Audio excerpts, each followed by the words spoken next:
the Medici. Ferdinand I.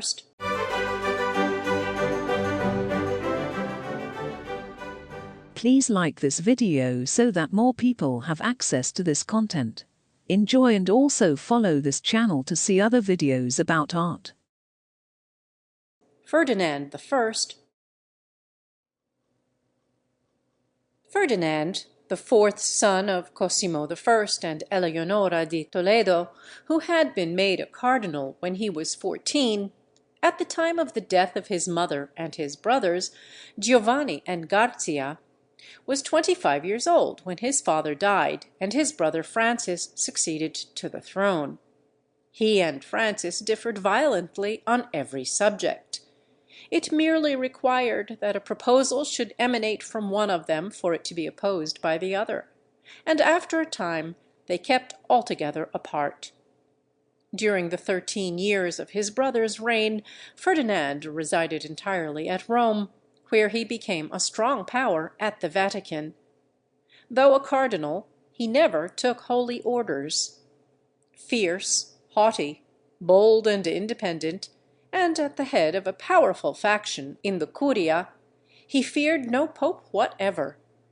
On one occasion he withstood even the ferocious and tyrannical Sixtus V on the subject of wearing arms and armor in the Vatican, which he, Ferdinand de Medici, declined to abandon.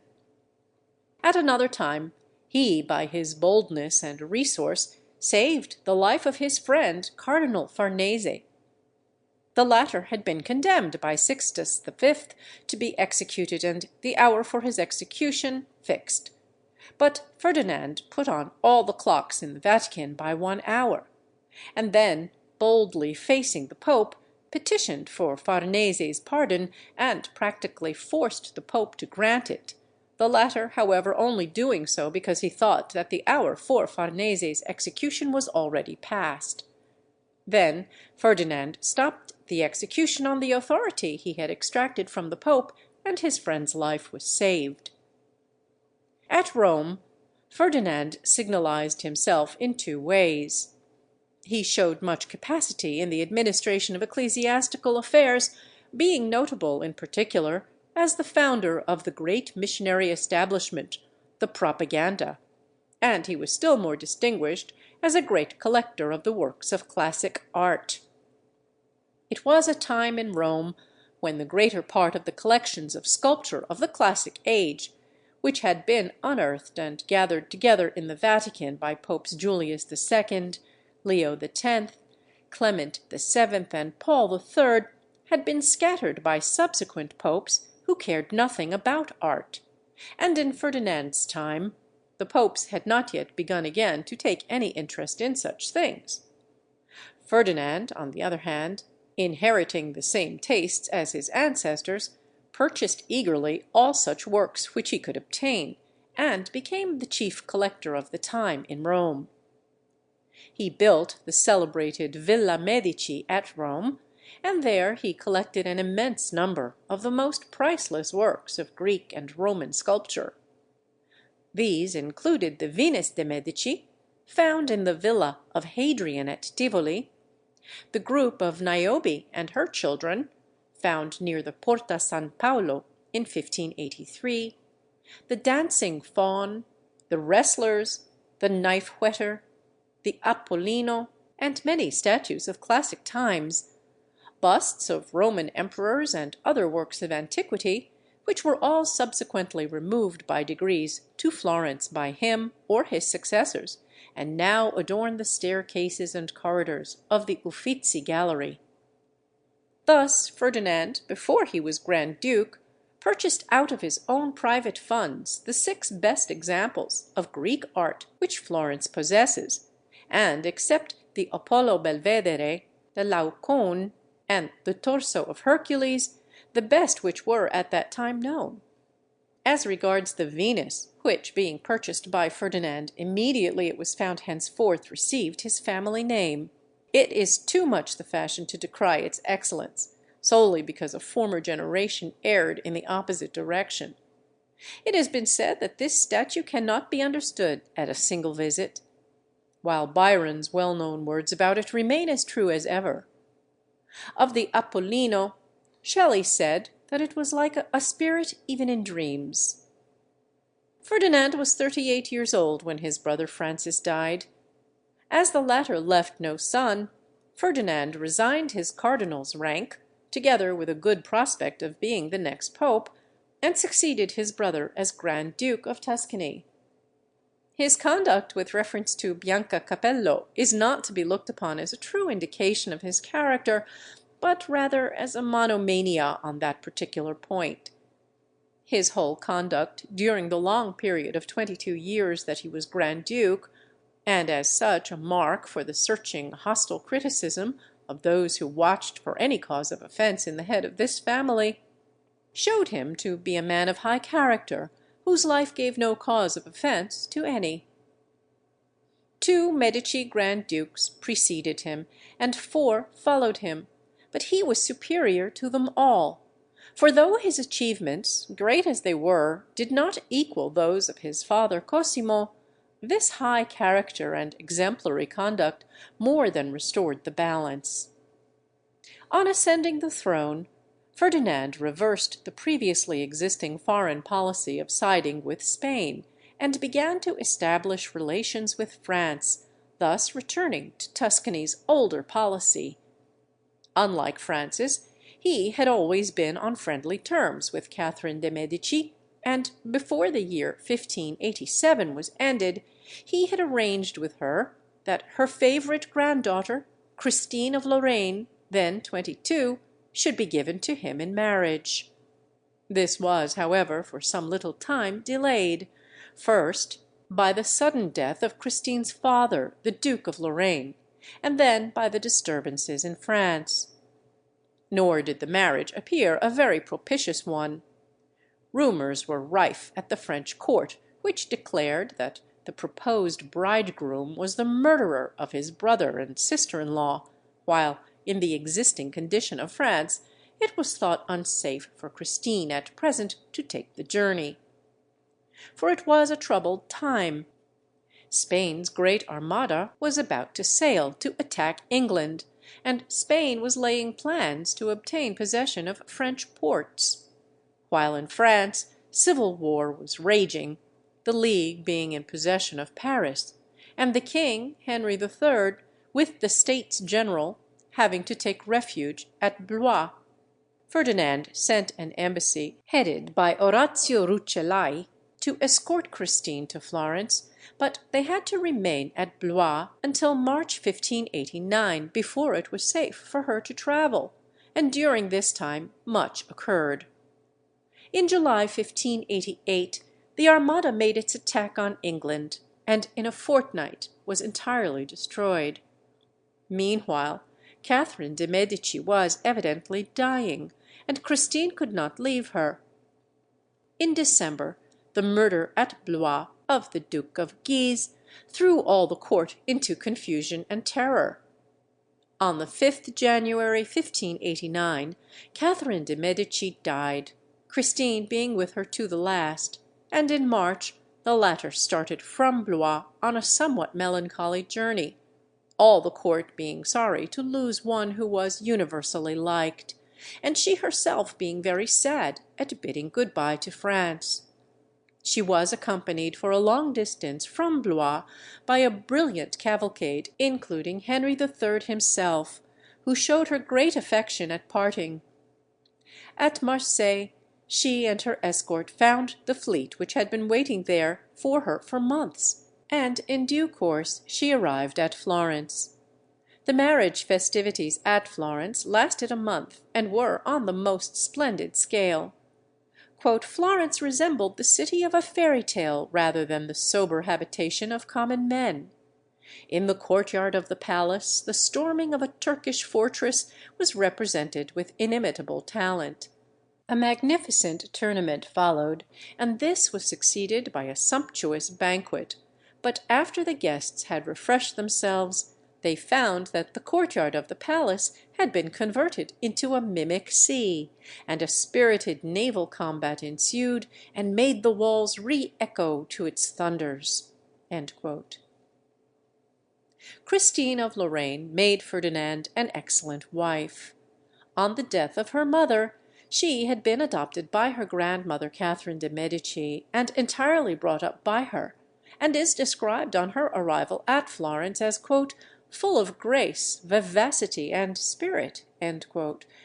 She survived her husband Ferdinand I for 27 years, her son Cosimo II for 16 years, and was appointed by the latter regent of Tuscany during the long minority of his son Ferdinand II. She was thus the leading social influence at Florence during the greater part of 3 reigns, and for so long a period as 50 years. Though not possessed of much ability, she was a thoroughly good woman, and she completely reformed the court of Tuscany. Henceforth no ground was given for the fabrication of dark tales of crime such as that which the atmosphere of the court had afforded in the reigns of Cosimo I and Francis I. And this one important work done by Christine of Lorraine, and made permanent through the excellent bringing up which she gave her son Cosimo II, is sufficient to render her worthy of the utmost praise. One other thing Christine effected. For, by showing herself all that she was in this respect, she did an important service to one who had loved her, whom she had loved, and to whom she owed all her training. For nothing could better vindicate the character of Catherine de' Medici than the results which her training produced in the granddaughter whom she had brought up. In the portrait of Christine in the Uffizi Gallery, taken a year or 2 after her marriage, she wears her court dress and has her crown by her side. The crown is large and heavily jewelled, and has, below the Florentine lily, 2 figures supporting a shield. Her dress is of a peculiar shape, the lower part of the sleeve being removable, and fastened with large buttons to the upper part or cape. And this pattern of dress is to be seen in several other portraits of ladies of this time in the Uffizi Gallery. In another portrait of her, taken about the same time, she wears the same shaped dress, and the crown by her side is a small, light one, having on it only the Florentine lily. In the case of the Medici, not only each Grand Duke, but each Grand Duchess also was buried wearing her own crown, an entirely fresh one being made for her successor. In her portrait, each Grand Duchess is painted with her crown by her side, always heavily jewelled, and each has a different one. Ferdinand I reigned over Tuscany for 22 years.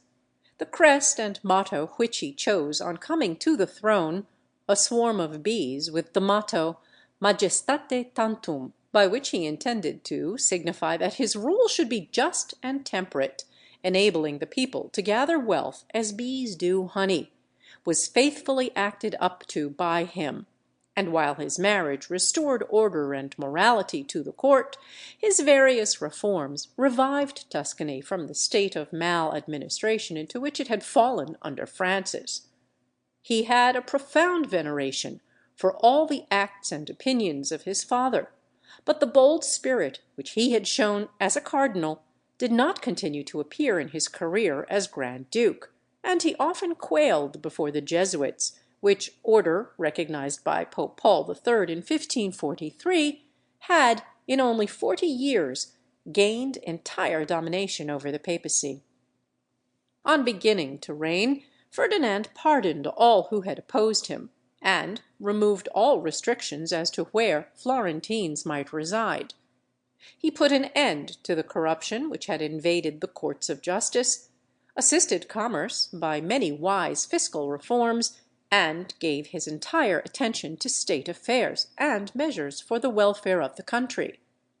Among many other useful works with this object, he successfully accomplished for the time the draining of the Val di Chiana, which had been an engineering difficulty for generations. He brought under cultivation the plains of Pisa, Fucecchio, and the Val di Nievole, and he gave Pisa water communication with Leghorn by means of the canal of the Naviglio into which a portion of the water of the Arno was turned. But Ferdinand's greatest achievement was the creation of Leghorn, for it was he who practically created that port through the particular measure which made it so remarkable a success. His father, Cosimo, had begun the conversion of this small fishing village into an important harbour, but had not had time to proceed far with the project. The one good work of Francis had been the continuation of his father's plans in this respect, but though he advanced them to some extent, by far the greater part of the work still remained to be done when Ferdinand came to the throne. The latter took this matter up vigorously, and it became his chief interest. Harbours were laid out and excavated, fortifications planned and thrown up, and sound fiscal regulations made to attract commerce to the new port. But these arrangements alone would not have amounted to more than had often been carried out in other cases, without any startling results. To them, however, Ferdinand added a measure which, in its broad-mindedness, was entirely in advance of the ideas of his age. He published a decree, which, from Leghorn's Italian name of Livorno, he called the Livornina, by which it was ruled that in the new port there should be universal toleration, thus making it an asylum of refuge for the persecuted of all religions and nationalities. Protestants flying from France and Spain, Roman Catholics flying from England, Flemings flying from Alva's atrocities in the Netherlands, persecuted Jews from all countries were all alike welcomed and protected at Leghorn, and found a safe refuge there; while to the Jews Ferdinand gave also a special charter to protect them from persecution by Tuscans. The result of this broad-minded policy was that Leghorn went up with a bound, and before Ferdinand's reign of 22 years was ended, had risen from an insignificant fishing village into the leading commercial port of Italy after Genoa. Montesquieu, speaking of this achievement, calls Leghorn the masterpiece of the dynasty of the Medici. The latter could, however, point to greater achievements than this one, both before and after it, important as it was. Ferdinand also largely increased the Tuscan navy, and the latter, led by the Knights of Santo Stefano, gained much honour in the Mediterranean, both by victories over the Turks and by sweeping from the seas the fierce pirates of Barbary, who were a formidable obstacle to all maritime commerce. Towards the end of Ferdinand's reign, the war galleys of the Knights of Santo Stefano were, in 1607, sent to attack Bona, on the coast of Barbary, the headquarters of the Corsairs. The place was fiercely defended by the latter, but the knights took it by an assault, in which they displayed unexampled bravery. In the following year, the same galleys achieved a still more brilliant victory over the Turks, attacking and completely defeating the much stronger Turkish fleet, capturing 9 of their vessels, 700 prisoners, and a store of jewels valued at 2,000,000 ducats. This victory was the final success which closed a long series of similar contests, and placed the Tuscan fleet at the head of naval affairs in the Mediterranean. In the Sala del Baroccio, in the Uffizi Gallery, is to be seen a table of Florentine pietra dura, executed for Ferdinand, in the centre of which is a representation of the harbour of Leghorn, with vessels of all nations floating on a sea of lapis lazuli, and among them a squadron of 6 galleys of the Tuscan fleet bringing into the harbour 2 captured Turkish ships. In his foreign policy, Ferdinand continued to increase those close relations with France which he had begun by his marriage. 6 months after Christine of Lorraine left Blois, Henry III was assassinated, and there followed 4 years of war in France, during which Henry of Navarre, Henry IV, was contending for his kingdom against the League, which was assisted by Spain.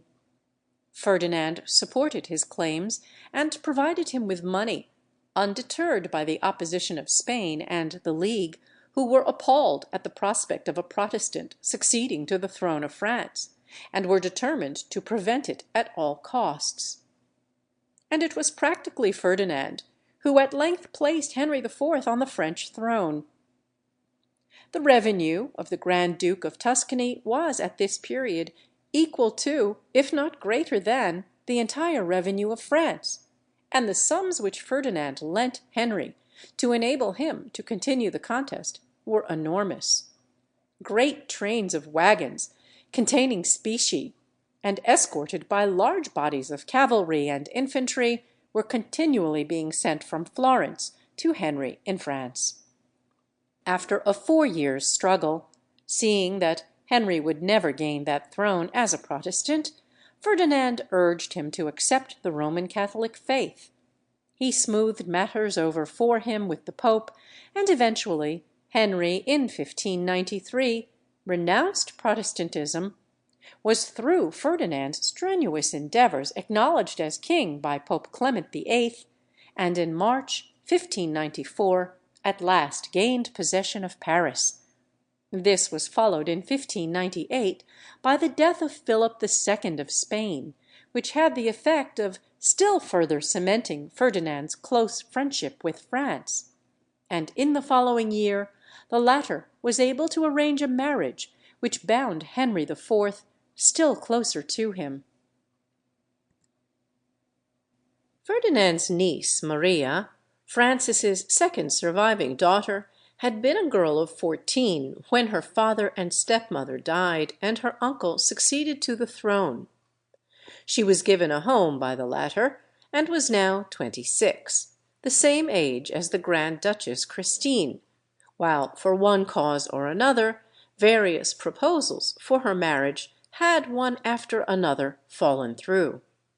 At length, however, upon Henry IV and Marguerite of Valois being divorced by mutual consent, Ferdinand succeeded in arranging that Maria should be married to Henry IV.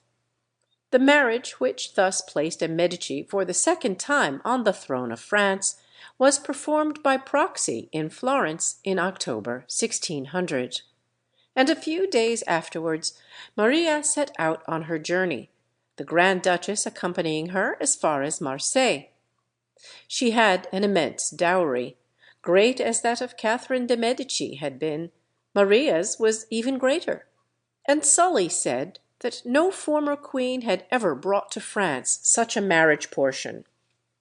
As Queen of France, Maria, or as she was always called in France, Marie de' Medici, proved herself a decided contrast to her predecessor. Her blonde hair and creamy white complexion, that beauty which inspired Rubens, at first charmed Henry IV, until he found out how devoid she was of brains. She was good-natured, and was a moral woman in a most immoral time, but, unlike most of her family, she was entirely wanting in humour, wit, or intelligence, being, in this respect, remarkably inferior to her sister Eleonora, Duchess of Mantua. Henry IV gave her every inducement to show all her worst points. His infidelities were numerous, and Marie was not inclined to pass these over without resentment. Henry looked on the matter in another light. He wrote to Sully, "Our little disagreements ought never to outlast 24 hours," and complained of Marie that when she was offended she "took 5 days over it." She also objected to his illegitimate children being educated with the princes and princesses, and to being forced by Henry to address one of the former as "my son." Under these conditions the court of France became a scene of constant dissensions. The quarrels, rivalries, and battles royal which disturbed the palace were incessant, and Henry's great minister, the Duke of Sully, was constantly called away from affairs of state to pacify the storms in the royal household. Right was entirely on Marie's side, but she did not adopt the best means of fighting her battle. Once, in Sully's presence, her wrath was so great that she was about to strike the king, when the minister was only just in time to dash her hand aside. "Madame," he cried, "are you mad? Do you not know he could have your head off in half an hour?" But Marie's quality of good nature was of value to her. Richelieu writes, "A storm was scarcely over before the king, delighting in the fine weather, treated the queen with such sweetness that, since that great prince's death, I have often heard her rejoice over the memory of her life with him." In Marie's portrait in the Uffizi Gallery, painted not long after her marriage, her dress is very magnificent. Marie de Medici spent more on dress than probably any other lady who ever lived. The descriptions of the contents of her wardrobe, and of the numerous garments of richest material, from among which she daily selected what dress she would wear, fill pages in the accounts of her life. Among them all, she had three special favorites: a dress of cloth of gold on a ground of columbine, a dress of gold and silver embroidery, and a dress of blue velvet sewn with gold fleurs-de-lis, and it is the latter which she wears in this picture. The stomacher is of ermine, covered with groups of large pearls and amethysts, each group of 4 pearls having an amethyst in the center, while in front she wears a large cross of amethysts, from which hang 3 very large pearls. The sleeves are similarly covered with groups of pearls and amethysts, while the skirt is heavily embroidered with fleurs-de-lis in gold. Her crown is also encrusted with amethysts and pearls. Ferdinand I was no less active in the cause of art than in that of the development of the country, the perfecting of the navy, and the founding of Leghorn.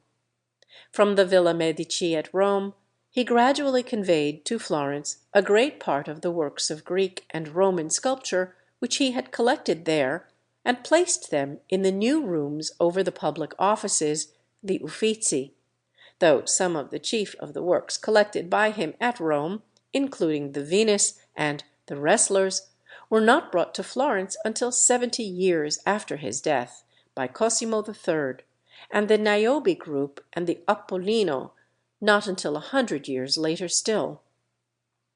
To accommodate the various works of sculpture which he was bringing from Rome, Ferdinand commissioned Buontalenti to construct several additional rooms to this gallery, including in particular the beautiful one called the Tribuna, with its ceiling of mother of pearl set in gilded gesso, walls lined throughout with hangings of moire antique, and pavement inlaid with coloured marbles.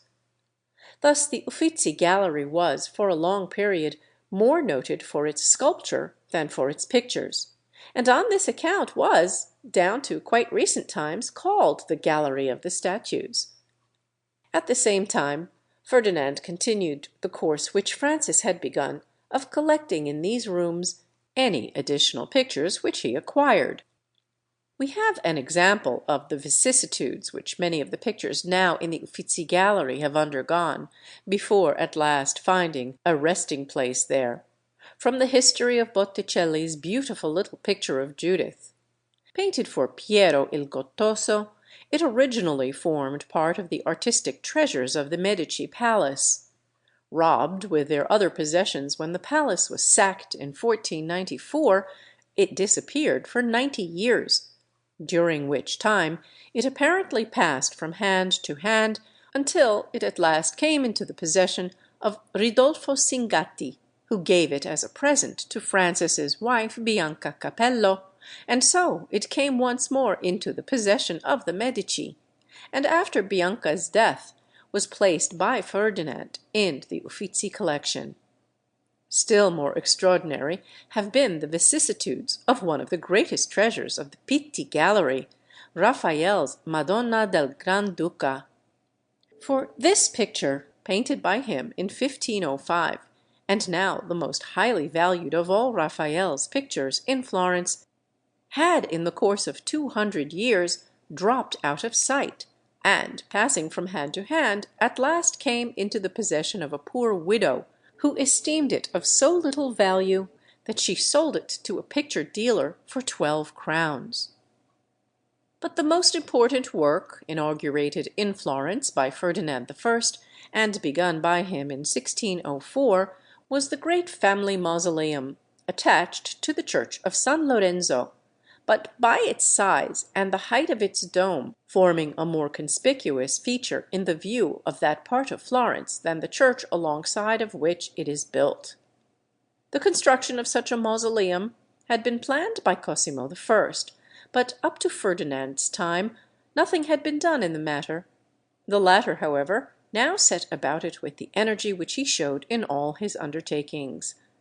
The site chosen was immediately behind and adjoining the choir of the church, from the back of which a door opens directly into the mausoleum, but this entrance has long been kept closed. The laying of the foundation stone of this great work was an impressive ceremony, and is thus described in the diary of Francesco I, a Florentine citizen of the time. Quote, "On the 6th April 1604, His Most Serene Highness, the Grand Duke, having chosen the place alongside the church of San Lorenzo, where he proposed to erect a splendid chapel, at the hour of 2:30 on Good Friday, the day of the most holy Passion of our Saviour, came to the place accompanied by the whole court. He gave to the Prince Cosimo, his eldest son, a gold spade for the purpose, with which the latter, digging the site where the foundations were to be laid, dug out a portion of the earth, and with his own hands loaded a small gold basket with it, and then raising this earth, began the work of the foundations. This being finished, the Grand Duke concluded the ceremony by saying in a loud voice, 'Here shall be our end.'" End quote.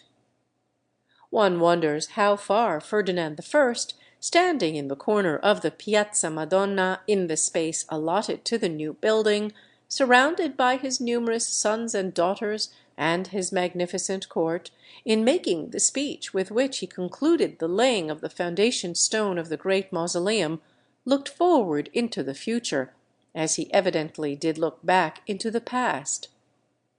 He certainly little imagined that the long roll of family tombs, lying some in the old sacristy, some in the new sacristy, and some in the mausoleum which he was founding, would end 4 generations later with a tomb laid where he stood over one who was the last solitary descendant of the family. The construction of this huge work, which was intended to be as splendid as size and the decoration of the interior with a profusion of precious stones could make it, occupied more than 100 years, and called forth various descriptions of artwork in Florence, originating in particular one important industry which still flourishes. The building was designed by Ferdinand himself, and its magnificence led the people to believe that it was intended to receive the sepulchre of Christ, which the emir of the Druses had promised to give to the Grand Duke.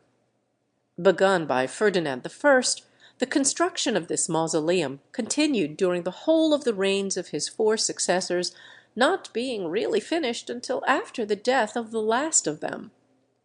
The design of the building as we now see it completed is an immense octagonal chapel, surmounted by a dome, the interior of the walls covered with rich marbles, and round the chapel the sarcophagi of the 7 Medici Grand Dukes, each sarcophagus being of highly polished Oriental granite, of the same fine workmanship as the inlay work on the walls, and in a niche over each sarcophagus a colossal statue in bronze of the individual Grand Duke, standing, clad in his robes of state, with crown and sceptre, and on each sarcophagus a jewelled cushion in Oriental granite, with upon this a gilded and jewelled crown. Large slabs of porphyry below each monument bear the name and titles of the Grand Duke to whom it refers.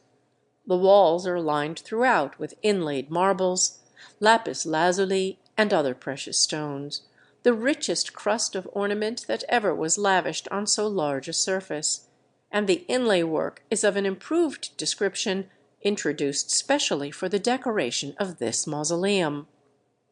It was intended that the dome should be entirely lined with Persian lapis lazuli, divided into cassettone, which would have been in unison with the tone and material of the walls. But after the last Medici died, this was given up on account of the cost, and the dome was simply painted with frescoes. Round the lower part of the walls are the coat of arms of the various territories ruled over by the Medici, including both the various states originally comprised within those of Florence, and those other territories, such as Siena, which, one by one, the Medici added to these, and incorporated in their Grand Duchy of Tuscany.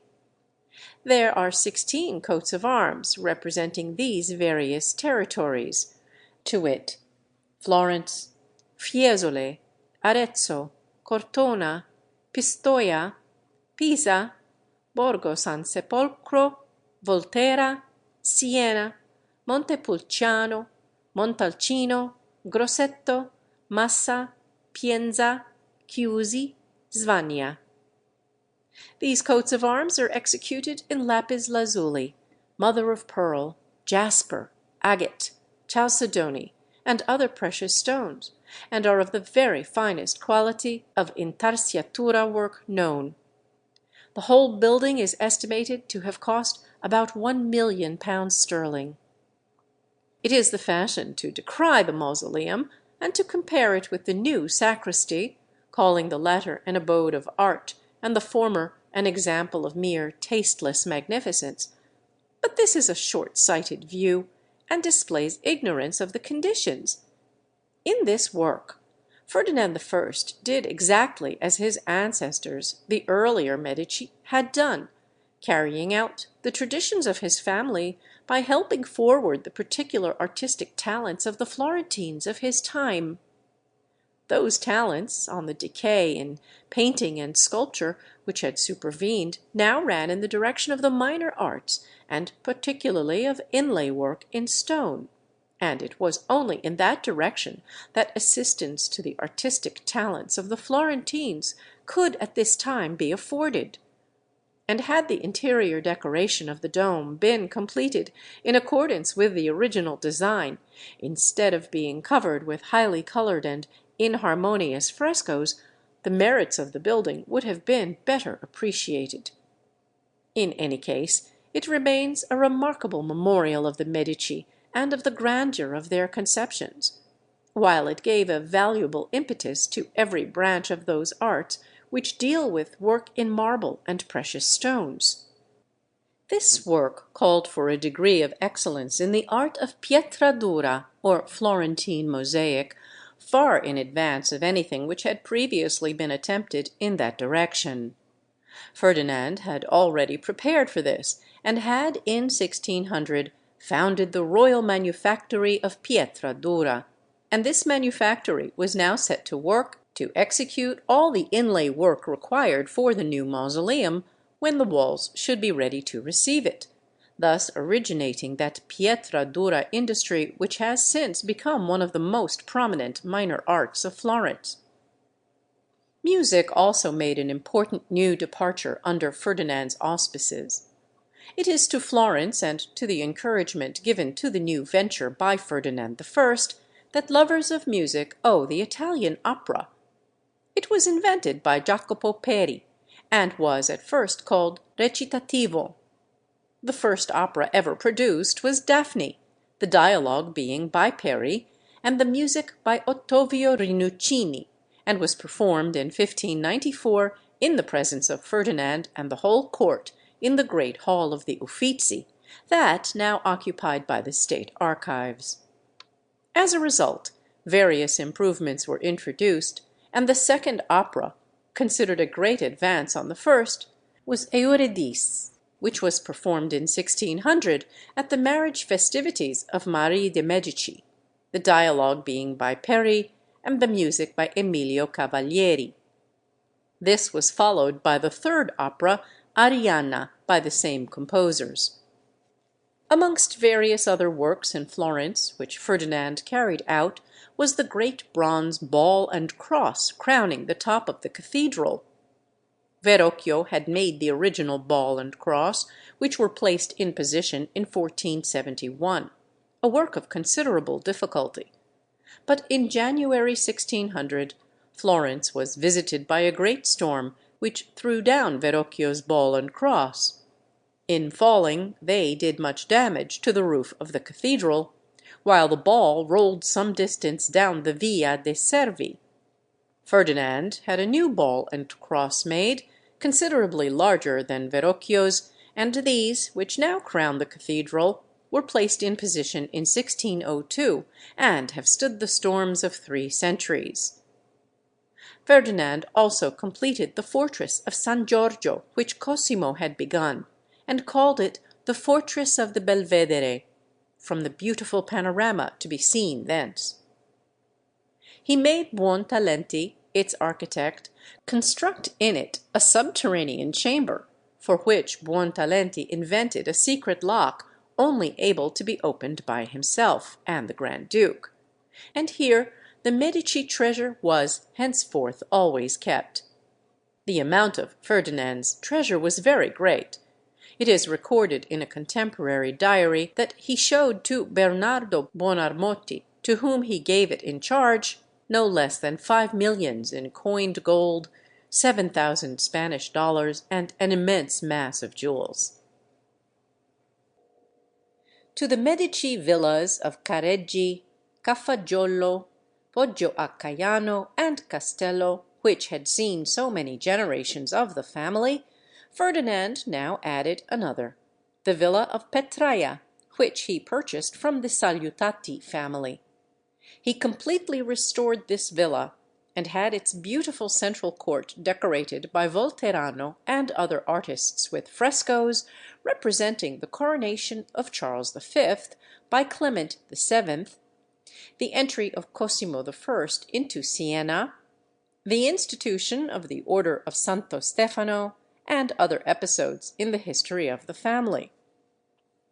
Ferdinand also caused the fine equestrian statue of his father, Cosimo I, to be executed by Gian di Bologna, and set it up in the Piazza della Signoria.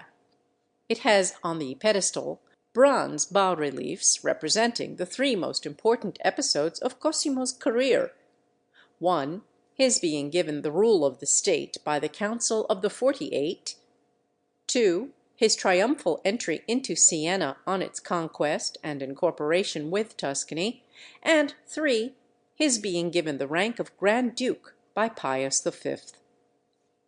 Having completed and set up the statue of his father, Ferdinand then set Gian da Bologna to work upon a similar equestrian statue of himself, that which stands in the Piazza Santissima Annunziata.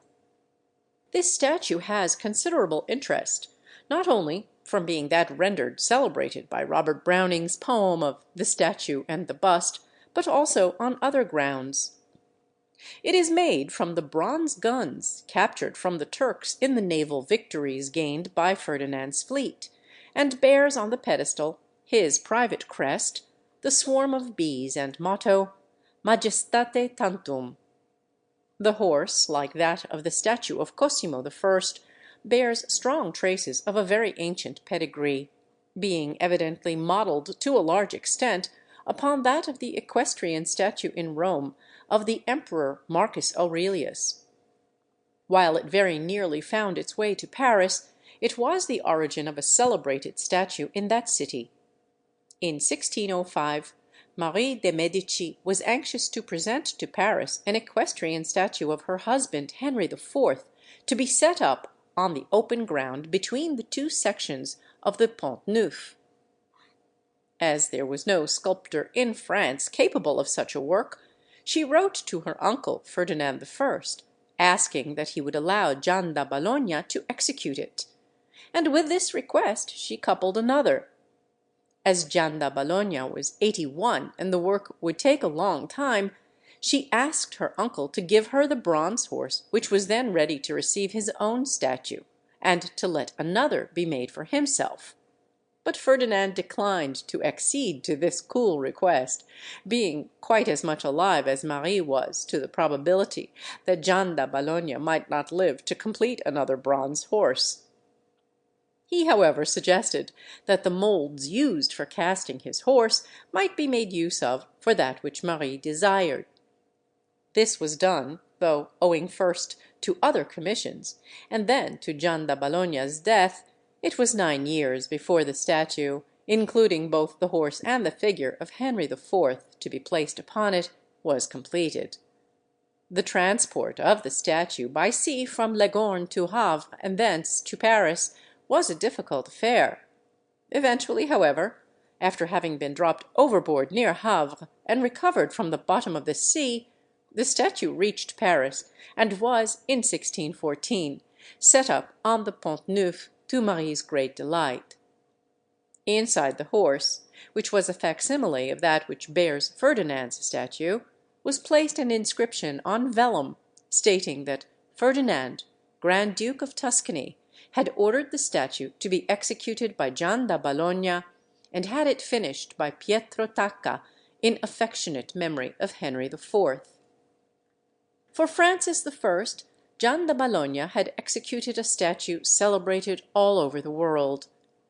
For Ferdinand I, he executed one as little known as the other is well known, to wit, his Genius of the Medici, represented by a handsome boy holding aloft in one hand one of the Medici balls, and clasping under the other arm a small goat, signifying Capricorn, the sign of the zodiac under which Cosimo I was born. While that sculptor's Mercury, as Perkins says, has winged its way to the museums and houses of every quarter of the globe, this other fine specimen of Gian da Bologna's art, and one so interesting in its connection with the Medici, has hitherto been practically unknown. It is owing to the diligent care for the records of the past evinced by Signor Cornish, director of the Pitti Palace, that this beautiful statue has been brought to light, having hitherto been hidden away, uncared for, in a back courtyard of the palace. In 1605, Pope Clement VIII, who had been pope for 13 years, died, and was succeeded by Leo XI, whose name was Alessandro de' Medici. He did not belong to this family, not being a descendant of Giovanni di Bicci. He was, however, a distant connection, being descended from a brother of the grandfather of Giovanni di Bicci. He was only pope for a month when he died, and was succeeded by Paul V, 1605 to 1621. Ferdinand and Christine had 8 children: Cosimo, who succeeded his father, Francesco, Carlo, Lorenzo, Eleonora, Caterina, Maddalena, and Claudia. They were all quite young at the time of their father's death, Cosimo, the eldest, being 19, and Claudia, the youngest, only 5 years old. The last 6 months of Ferdinand's life were chiefly occupied with arrangements for the marriage of his eldest son. Ferdinand arranged that he should be married to the Archduchess Maria Maddalena, daughter of the Archduke Charles of Austria. It was a very exalted marriage, Maria Maddalena's sister Margaret being already married to Philip III of Spain, while her brother Ferdinand soon afterwards became the Emperor Ferdinand II. The Archduchess came to Florence, and she and Cosimo were married in San Lorenzo in June 1608, with most magnificent ceremonies. On her arrival, part of the walls of Florence were thrown down, and a new gateway opened in them for her to enter at; and on entering she received the crown of Tuscany from Ferdinand himself, while the city blazed with magnificence. This auspicious event closed Ferdinand's life. He died on the 7th February, 1609, at the age of 60, leaving the affairs of the family in a most prosperous condition, his eldest son just married to the sister of one soon to be the emperor, 7 other children growing up, and an enormous treasure safely stored in the fortress of the Belvedere.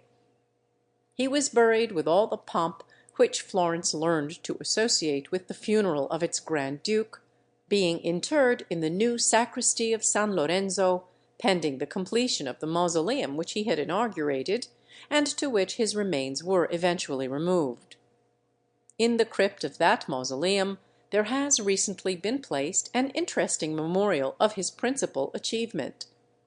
On the 3rd March 1906, being the tercentenary of the founding of Leghorn, the Antiquarian Society of that city visited the mausoleum, and, after an impressive oration by the president of the society, conveying the gratitude which Leghorn felt to the energy and ability of its founder, Ferdinand I, hung a handsome bronze wreath on the wall over his tombstone, inscribed with the above date, so that Leghorn still cherishes with gratitude the memory of the Medici.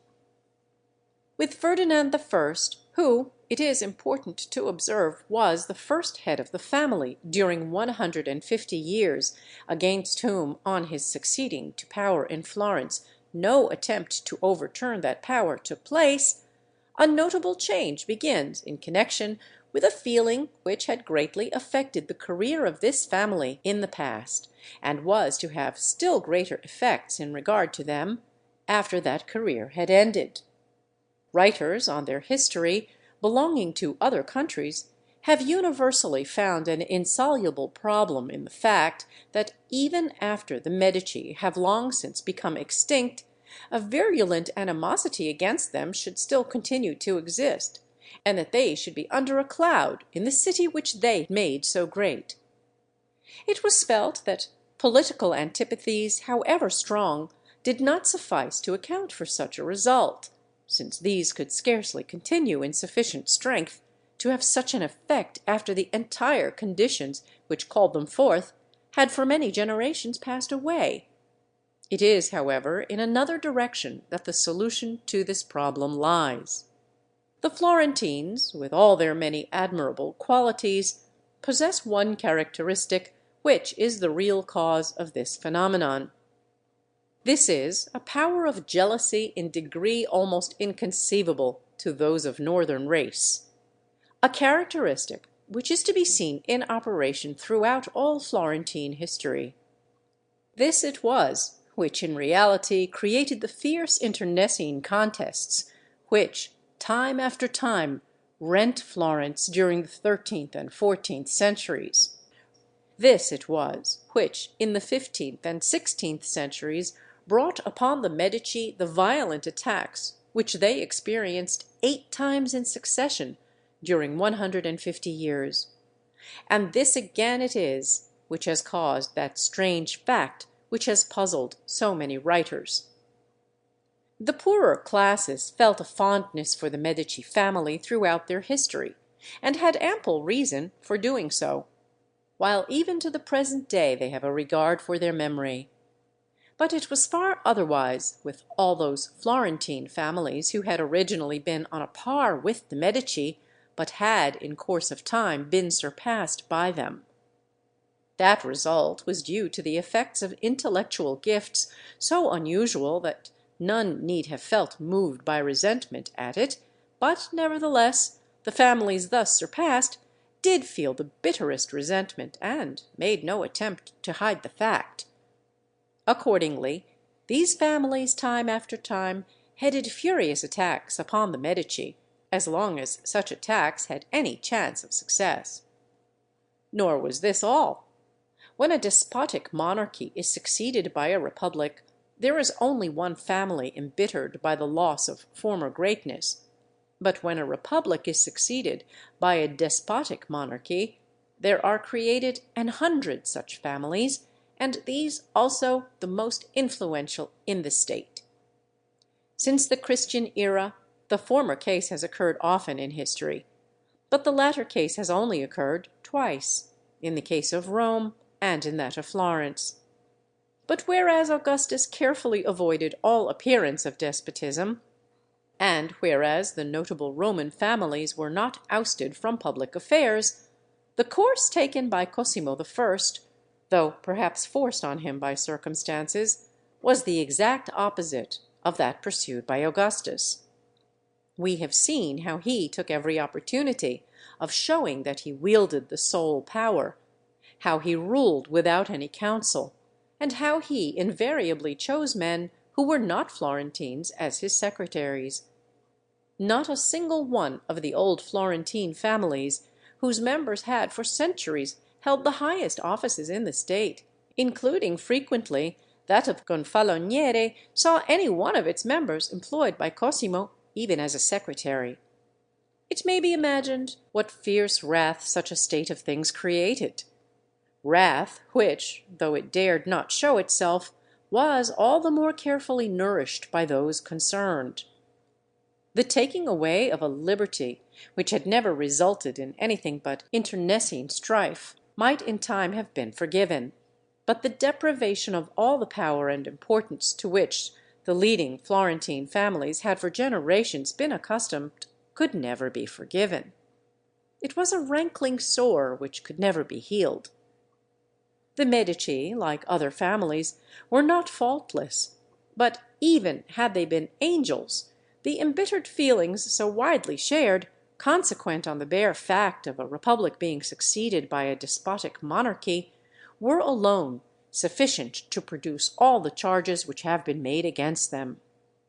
When, therefore, overt attacks had no longer a chance of success, owing to the Medici having become crowned heads, supported by emperors and popes, these other families outwardly acquiesced in conditions which they felt powerless to reverse, but they secretly nourished, from generation to generation, the remembrance that they had once been the equals of this family, and, harboring an intense jealousy at the height to which the latter had attained, vented that jealousy no longer in overt attacks as heretofore, but in the secret fabrication of stories of crime to cast disgrace upon the Medici. It is here that there originated, from the time of Ferdinand I onwards, those various stories of this nature which have "passed for history," and which, eagerly caught up by the sensation lovers of all ages and countries, have had so large a part in forming the general idea entertained of the Medici, that atmosphere of the dagger and the bowl by which melodrama loves to surround them. In this manner, years after he was dead, were fabricated against Cosimo I the stories that he had poisoned his own daughter and killed with his own hands one of his sons, and against his sons the stories that two of them had killed each other, that another had ordered the murder of his sister-in-law, that a fourth had murdered his wife, and that a fifth had poisoned his brother and instigated the murder of his sister. Thus envenomed jealousy contrived to accuse every one of Cosimo's 5 sons of the murder of a brother, a sister, or a wife. Even, however, were all these stories true, it would still be the case, as has once before been remarked, that to not many among the ruling families of the 15th, 16th, and 17th centuries have so few crimes of murder been attributed as to the 13 generations of the Medici. Therefore, it is not owing to an unusual excess of crime that the character generally imputed to them has gained its prevalence. This demonstrates the source where its true origin is to be found. And when at length the Medici passed away, this long-standing jealousy, grown stronger by what it fed upon, bore its natural fruit in a never-ending vilification of their name, in accusations of their having taken away a liberty asserted to have existed before they arose, in the repetition of these legends against them, and in endeavours in all possible ways to obliterate their memory. The Medici, attacked by the sword in their earlier career, were attacked still more virulently by the pen when they were no more, and when there remained no one to defend their memory. Such were the results of the ordinary course of history being reversed by a despotic monarchy succeeding a republic instead of the opposite case. Since the publication of the Cambridge Modern History, it is no longer possible for anyone pretending to a knowledge of history to treat these tales of abnormal crimes except as stories, finally condemned as entirely without foundation. But they show how great was the jealousy of the other principal families of Florence against the one of their number which had surpassed them, a jealousy which, never laid aside, appeared to grow even stronger after the grave had closed over the last member of the family concerned. Now, however, that a better day has dawned, it is time that these methods of a bygone age should be repudiated. The methods themselves have, one may well believe, been abandoned, but their effects still live, and will continue to do so as long as stories of this nature against the Medici, though condemned by history as false, are still repeated by a generation which would not itself stoop to invent them, and by whom such methods cannot but be utterly despised. End of section 34.